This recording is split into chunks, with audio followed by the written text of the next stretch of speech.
You know that feeling when it's March and your feed turns into a parade of quotes? Strong women, unbreakable, queens, warriors.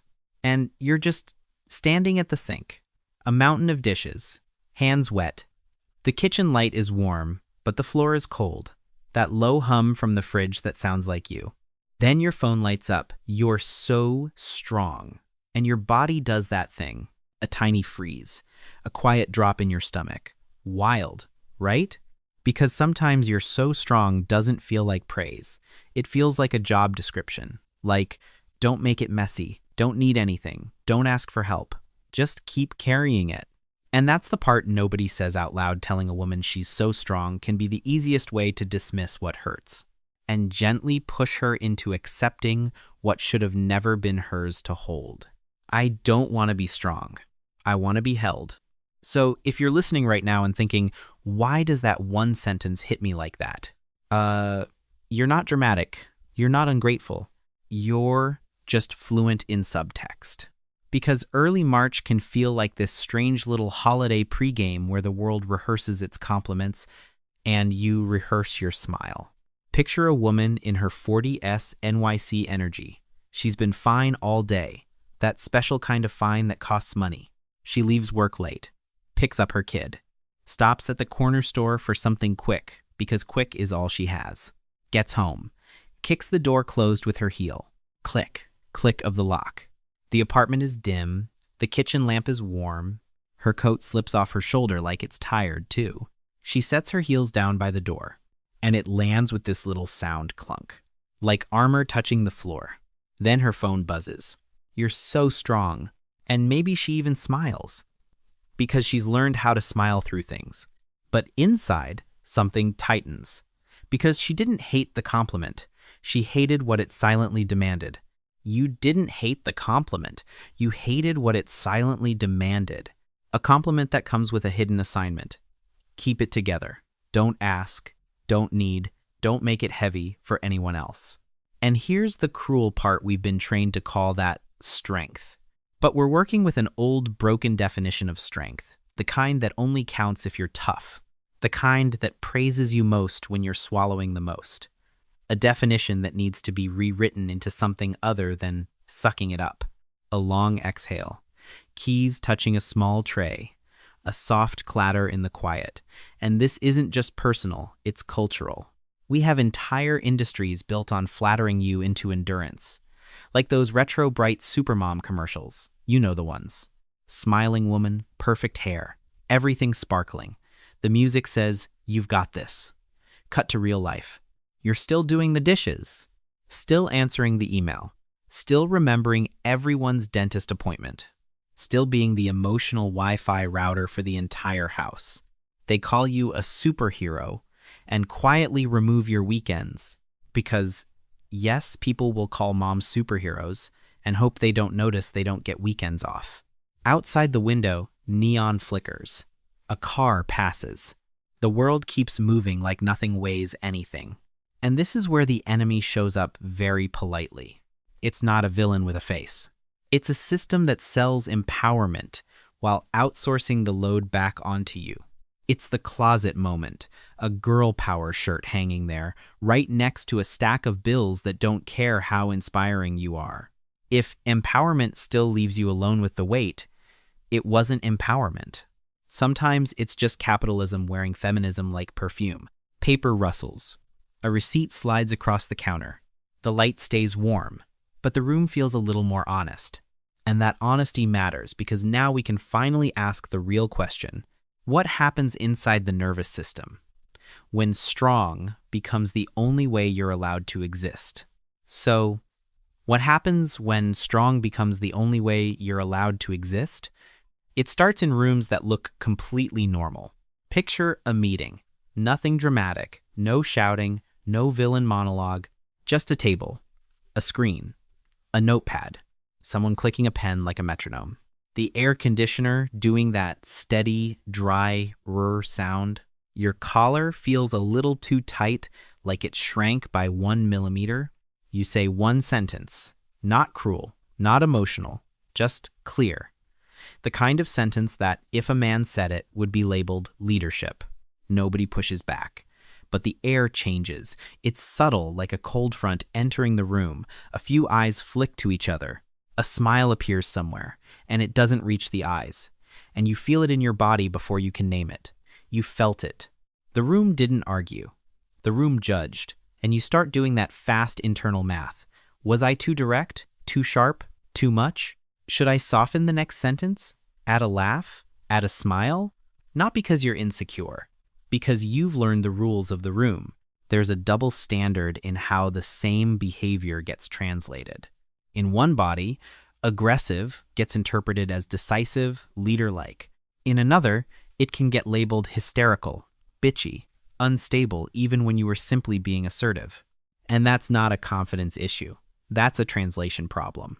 Just the rrr of the AC, a dry swallow. Your throat moving, reset. Now zoom out. Because this isn't only a workplace thing. It's a life thing. It's you in two different scenes, on the same day. Scene 1, you're at work. You need to be confident but not too confident. Competent but not intimidating. Direct but not cold. So you adjust your tone like you're turning a tiny dial no one sees. Scene 2, you're at home or at a family gathering or in the group chat. You're expected to be strong but still pleasant. Capable but still nurturing. The person who holds it together but also makes everyone feel held. So you adjust again. And it's not the adjusting that breaks you. It's the constant adjusting, like walking a tightrope between two signs. On one side, strong. On the other side, soft. And somehow you're expected to stay perfectly centered, smiling while carrying everyone else's weight like it's a handbag. This is why strong can feel like a trap. Because in practice, it becomes a balancing act, appearing strong while never being punished for it. Being powerful while still being liked. Living behind a mask or a facade you didn't choose, but learned to survive. And if you're exhausted, it's not because you're fragile. Your exhaustion isn't weakness. It's the cost of constant calibration. A small shift in your shoulders, a tiny drop in your chest, the kind of exhale you don't even notice until it's already gone. And then there's a layer that deserves to be said quietly, because not everyone is carrying the same armor. For some women, the word strong didn't arrive as a compliment. It arrived as a survival requirement.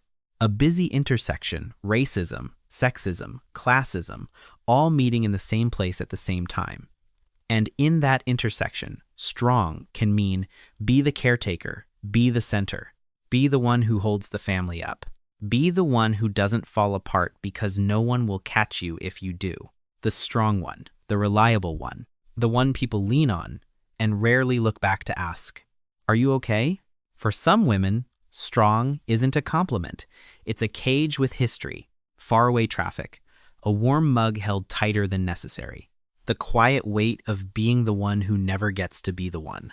And this is where the story gets unfair in a very specific way. People love the glass ceiling metaphor because it's neat. One big thing, one dramatic crack, one heroic punch. But real life doesn't feel like one ceiling. It feels like hallways, a maze, a labyrinth, turn after turn after turn. A door that opens, then a door that quietly closes. A promotion you earn, then a reputation you have to manage. A boundary you set, then a mood you have to soothe afterward. Some researchers have described women's path upward not as one ceiling, but as a labyrinth you have to navigate. And here's the part I want you to keep, because it's the opposite of shame. You weren't failing. You were navigating a maze while carrying armor. And maybe, just maybe, there's another definition of strength waiting underneath all of this. Not the kind that hardens, but the kind that stays human. Some old minds would call that courage, not being made of stone, but being able to feel and still remain present. A flicker of yellow light, rain somewhere far away. The first glimpse of a warm room. And if your chest tightens at the thought of that room, if your eyes sting for no reason, that's not weakness. That's you recognizing what you've been missing. I don't want to be strong. I want to be held. So when you hear you're so strong, and your body goes cold for half a second, that isn't you being ungrateful. That's your nervous system doing its job. Think of your amygdala as a smoke alarm. It doesn't wait for the full story. It doesn't read the tone correctly. It doesn't ask for context. It just goes beep, beep, beep. And the wild part? Sometimes it goes off at compliments because your body isn't only hearing the words, it's hearing the history behind the words. So when they say you're so strong, your amygdala may hear, you're still alone with it, not in your head, in your chest. That's why the reaction is physical first. Jaw tightens, palms warm, breath gets shallow, stomach drops like an elevator misfiring. And if you've ever felt yourself snap, or go ice cold, or smile too hard and disappear behind it, there's a reason. One of the sources we're using describes how a hot button can trigger an amygdala hijack, a perceived threat that floods the body and makes it harder for the reasoning part of the brain to get in the game. It even points out the social cost. Reputations can get labeled aggressive, bitchy, unstable, and men are often forgiven as passionate when women aren't.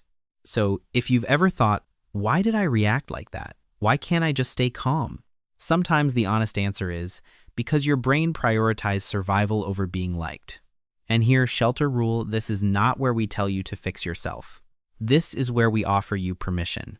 You're allowed to pause, you're allowed to breathe, you're allowed to buy your thinking brain a few extra seconds to arrive. Not as a productivity trick, as a mercy. Now let's talk about the armor. Because if strong has been your identity long enough, it stops being a compliment. It becomes architecture, a fortress. One of the texts says it plainly. The armor you built to protect yourself can become the very thing keeping everyone else out. And it describes the freedom paradox like this. You spent years building your independence like a fortress. It was survival, it was smart, it was necessary, and then healthy independence quietly morphed into something else. Hyper-independence that starts holding your heart hostage. That's the version of strong nobody claps for. Because it's silent. It looks like saying, I'm good, while your body is screaming, I'm not. Solving everything before anyone can offer help. Feeling your stomach twist when someone does offer help. Hearing, you can handle it. And believing them, because you have to. And if you've lived this, you already know the emotional math.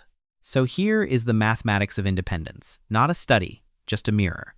Hyper-independence equals need for support plus trust, support will come, is approximately equal to 0. That's why you're so strong can sting, because it reinforces the oldest contract you never signed. You don't get to need, you only get to carry. And listen, this isn't a character flaw. The same source frames it as adaptation. Hyper-independence can develop as a protective response, especially when people learned they could only rely on themselves. So if your walls are high, they're not random. They're evidence. Just imagine the sound. Armor touching the floor. A small clunk. Not defeat, relief. Now let's name the quieter wound. Not the big betrayals. The small ones. The ones that teach your body. Don't bother bringing your inner world here. In the psychology, dismissal is called the first trigger, those phrases that sound small but cut deep. You're overthinking. It's not that serious. Why do you always make a big deal? And then it says something that feels almost surgical in how accurate it is. Silence is not peace, it is surrender. That's what happens when you've been dismissed enough times. You stop explaining, not because you're okay, because your nervous system doesn't believe it will be held. So you do what strong women do best. You swallow it. You keep moving. You become efficient with your pain. And from the outside, you look fine. From the inside, you feel locked. Like a cabinet door closing softly, not a slam. A quiet click. Here's the part that can feel surprising if you were raised on be rational. When you're activated, when the room goes cold, when the stomach drops, your nervous system doesn't want to debate. It wants presence. One psychology says it bluntly. When it comes to understanding emotion, logic can fail not because it's wrong, but because emotion doesn't obey it. And it lands on a line that's basically the shelter ethos. Presence, not logic, is what creates connection. Because logic tends to do this. You shouldn't feel that way. That doesn't make sense. You're overreacting. Even when it's meant kindly, it creates distance. Presence does something else. Presence says, I'm here. I'm not scared of what you feel. You don't have to earn softness by explaining it correctly.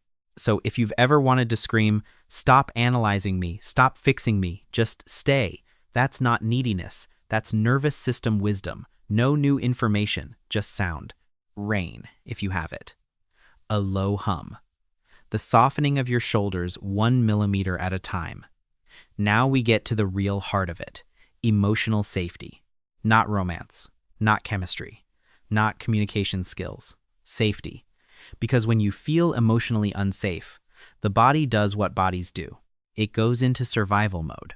And when a woman feels emotionally unsafe, her body goes into survival mode, and no amount of logic or reassurance can reach her until safety returns. So, when you hear you're so strong and it lands like abandonment, it's not because you're difficult. It's because safety is missing from the sentence. And safety isn't a speech. It's a pattern. Emotional safety as something built moment by moment through breath, tone, steadiness, and emphasizes predictability, not perfection, but emotional reliability. And here's the shelter translation. You're allowed to want people who don't make you brace. You're allowed to want a room where your feelings don't get punished. You're allowed to want steadiness not because you're fragile, but because you're tired of surviving. So 2 breaths, if your body wants them. Not a technique, not homework, just a reminder. You don't have to perform strength to deserve care. You can be human. And next, this is where it gets even clearer. We're going to talk about what your nervous system does after years of being the strong one, and why the deepest form of strength might be something the culture never taught you. The ability to be supported without feeling like you're failing. And if your chest tightens when you hear the words be supported, that's not stubbornness. That's conditioning. Because for a long time, strength has meant one thing in this culture. Don't feel, don't ask, don't fall apart where anyone can see it. Imagine your armor again. Not as a symbol of pride, as a piece of clothing you never got to take off. It's heavy. It's functional. It kept you alive in rooms that didn't feel safe. But the problem with armor is, it doesn't just block pain. It blocks air. So tonight, just for this moment, let's change the metaphor. Take the armor off and replace it with something softer. A sweater, a thick knit, still warm, still protective, but it lets your lungs expand, because if strong means hiding your feelings, that's not strength. That's old pain in uniform. One of our sources says we've been operating with an antiquated definition where tough gets defined as hiding your feelings, and where we need to redefine strength as something other than sucking it up. And that matters because your body already knows the truth. You can't regulate what you're not allowed to feel. You can't rest inside a life that only rewards you when you're bracing. So here is the softer, steadier definition. Strength is not the absence of need. Strength is the presence of safety. You're allowed to want a life where your nervous system doesn't have to wear armor to be respected. And if that sounds too much, that's the culture talking, not your biology. Fabric brushes skin. A small sound, warmth returning to the shoulders. Now we name the next piece gently. Not dependence, not being rescued. Something more adult than both. Conscious interdependence. A bridge, not a wall. It's what happens when you don't pretend you need nothing, and you also don't hand your life over. You simply let support exist in the room. One of the sources describes this shift directly, moving from hyper-independence toward conscious interdependence. Not becoming dependent, but consciously interdependent. And that's the key relief for exhausted pillars. You don't have to collapse into helplessness to deserve help. You don't have to prove you're drowning to be offered a hand. You don't have to be rescued. You're allowed to be supported. And yes, sometimes the hardest part isn't asking. It's receiving. So we're not doing a fix your life moment here. No checklist, no 5 steps. Just a permission slip your nervous system can hold. You're allowed to let someone carry a small corner of the weight without turning it into debt. You're allowed to accept care without performing gratitude like a job. A quiet click like a lock turning, hands warming around a mug, and a single phrase that can feel like an exhale instead of a task. thank you, not dramatic, not apologetic, just human. And if the idea of being supported makes your skin prickle, that's okay too. Because a lot of women didn't learn vulnerability as something safe. They learned it as something punishable. So let's adjust the frame. You don't have to spill everything. You don't have to open the floodgates. One source uses a phrase that fits the shelter vibe perfectly, redefining vulnerability as strategic transparency. Not performance, not confession. Just the smallest honest opening that lets air in. Like a window, open 2 inches. Enough for a breeze. Not enough for a storm. You're allowed to be seen at your own pace. A curtain moves. A soft draft. Rain sounds a little closer now, like the world is outside, not inside your chest. So here is what I want to give you tonight, the night before Women's Day. Not a motivational quote, not a crown, not another identity to perform. A room. A warm room. Armor hanging quietly on the chair. Not because you lost, because you're finally allowed to stop bracing. And if the outside world is loud, it can stay loud. Inside, there's buffer, because the deepest thing many women need isn't constant solutions. It's consistent, understanding presence that stays, instead of logic that argues. So let this be simple. You're allowed to rest without earning it. And if you want a sentence to keep one that doesn't demand anything from you, just this. I don't want to be strong. I want to be held.